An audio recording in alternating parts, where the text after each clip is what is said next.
One of the major activities you'll be doing for this class this semester is creating and cultivating an electronic learning portfolio. Portfolios have for many decades been a common pedagogical practice. In whatever form they take, they help students learn by allowing them to review the work they've done for a class or a degree program and reflect on how that work actually impacted their learning. This sort of metacognition greatly improves what we remember as well as empowering us to become better learners based on our consideration of how we best learn. In more recent years, as technology has continued to take over our lives, electronic portfolios, e-portfolios, have caused a resurgence in the interest in learning portfolios. Where once portfolios were physical collections, folders, binders, even bound books, e-portfolios are websites that accomplish the same thing at a much reduced cost and environmental impact. E-portfolios have the added benefit of being publicly accessible as a website. In recent years, some academics have embraced the ideal of making knowledge public. This may seem like an obvious idea, but if you think about how academia works, it's actually rather revolutionary. In academia, traditionally, we produce knowledge for other people in academia. If I write an article about the dystopian manga series Attack on Titan, I'm going to try to publish it in an academic journal, one that is read by other academics interested in dystopias or interested in comic art. That journal isn't available for purchase at the local bookstore. It's probably not even available through Amazon. So who benefits from my publishing that brilliant article in that academic journal? Well, I do, because getting published in an academic journal is no easy thing. And the handful of academics who subscribe to that journal benefit because they receive their copy of the journal and read the article.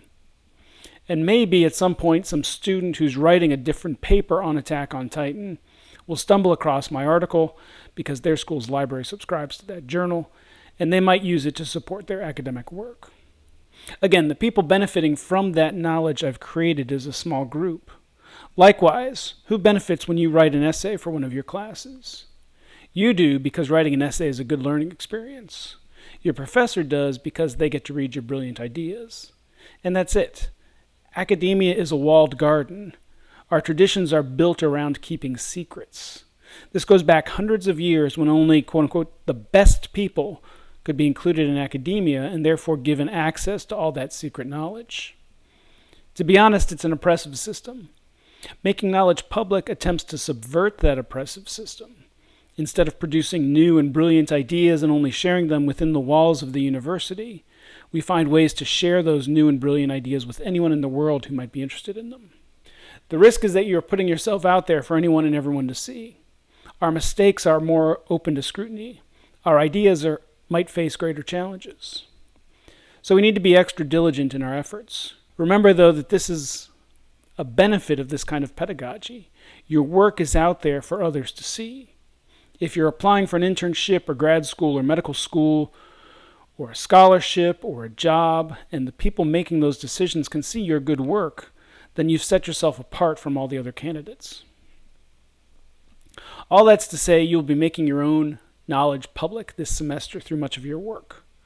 Ultimately, your e-portfolio will contain an essay that reflects on your learning over the course of the semester, a collection of your weekly learning journal entries, a number of your reading reflections, the 2 textual explications that you write, and your research project.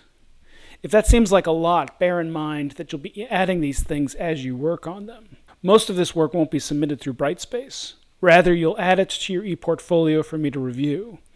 The final work at the end of the semester will be to clean up and add some additional reflections. I did this to a lesser extent with my students last semester.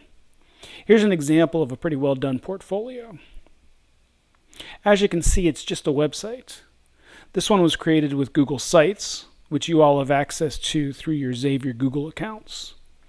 As you can see here, if you do use Google Sites, be careful not to use their embedded document option, since the permissions always get messed up. Another option is a system called Wix, or if you're familiar with WordPress, that's another way to create a portfolio. Anything that allows you to create a publicly accessible website is an option. Alright, so the first thing you need to do to get started is select what system you'll use and to create your public portfolio. Once you've created the site and made it publicly available, email the link to the public site to me. You'll need to do this right away, as you already have work to post to the portfolio later this week. Don't worry too much about the appearance. It's pretty easy to change the look and layout of an ePortfolio, even after you've added things to it.